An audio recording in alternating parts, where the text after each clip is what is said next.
होकर बोल रहे हैं कि मंदिर की जमीन पर, मदरसों की जमीन पर, वक्फ बोर्ड की जमीन हो, चाहे हमारे गोल्डन टेम्पल का गुरुद्वारे की जमीन हो, चाहे कोई धार्मिक संस्थानों की, कोई राजनीतिक पार्टी का, कोई सरकार का हक और अधिकार कभी नहीं हो सकता।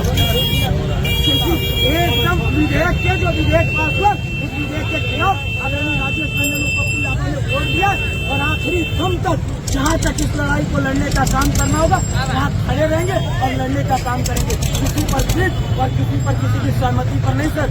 जो इस देश की न्याय प्रक्रिया, जो इस देश का कानून, जो इस देश का संविधान, और ये बात हम मानते हैं सर, इतनी आवाम के बीच में हम कहते हैं कि आज कानून आपका, आज सरकार आपकी, आज सांसदों की ताकत आपकी, राज्यसभा की ताकत आपकी, लेकिन हमेशा ये ताकत नहीं रहेगी। लेकिन ऐसे कोई फैसले नहीं लेना चाहिए। आज सरकार किसी और की है, तो सरकार किसी और की होगी, कानून बदले जाएंगे, कानून हटाए जाएंगे, लेकिन ऐसे कानूनों को नहीं लाना चाहिए जो किसी को टारगेट करे, जो किसी को व्यक्तिगत तरह से ऐसा लगे कि किसी, हम ये कहना चाहते हैं कि ये खाली वक्फ बोर्ड पर ही करिएगा, और कोई संस्थान नहीं है क्या? आरएसएस संस्थान के पास जमीन नहीं है क्या? आरएसएस के लोगों के पास इस तरह की सारी चीजें नहीं, सिर्फ एक चीजों पर टारगेट करना सर ये उचित नहीं है। कानून लाना है, अब कानून ला लीजिए। सारे आश्रम, सारे गुरुद्वारे, सारे मठ, सारे गिरजाघर, सारे मंदिर, सारे मदरसे, सारे पर करिए, उबाल आ जाएगा इस हिंदुस्तान में।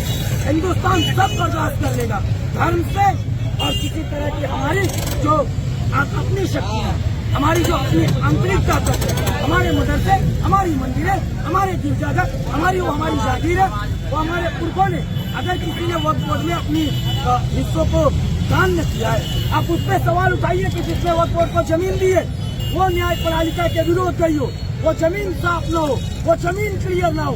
अगर बाप दादाओं की पुश्तों ने ये जमीन आने वाले हिफाजत के लिए वक्फ बोर्ड को दिया है, तो कौन अधिकार रखता है कि हमारे दादा परदादा और सारे लोगों ने हमारे आने वाले नस्लों के लिए जो चीजें छोड़ कर जा रहे हैं, जो चीजें रख कर जा रहे हैं, उसमें सरकार कौन सा अधिकार रखती है?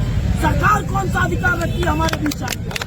हम तय करेंगे, हमारी सरकारें नहीं तय करेंगी। और सरकारों को एक बात कर देना चाहेंगे, इसी सरकार का हिस्सा अटल बिहारी वाजपेयी जी हुआ करते थे। वो अटल बिहारी वाजपेयी जी कहते थे सत्ता आती है और सत्ता जाती है, 400 पार का गुरूर 240 में दम तोड़ दिए, और अगली बार ये 240 और ये सरकार जब नहीं रहेगी, हम बता रहे हैं हम संविधान का कानून बनाएंगे, हम देश के लोकतंत्र का कानून बनाएंगे। किसी जाति और धर्म को एक तरह से दिखाकर और सांप्रदायिक का तनाव को, ये सिर्फ और सिर्फ सांप्रदायिक ताकतों का तनाव कर ध्रुवीकरण करने का काम ये लोग करते हैं, जिसको हम सब बर्दाश्त नहीं करते। हमारा नाम जितेंद्र यादव और जेडी यादव, आदरणीय पूर्णिया सांसद पप्पू यादव जी के सचिव, सह प्रवक्ता और एक जिम्मेदार देश का नागरिक।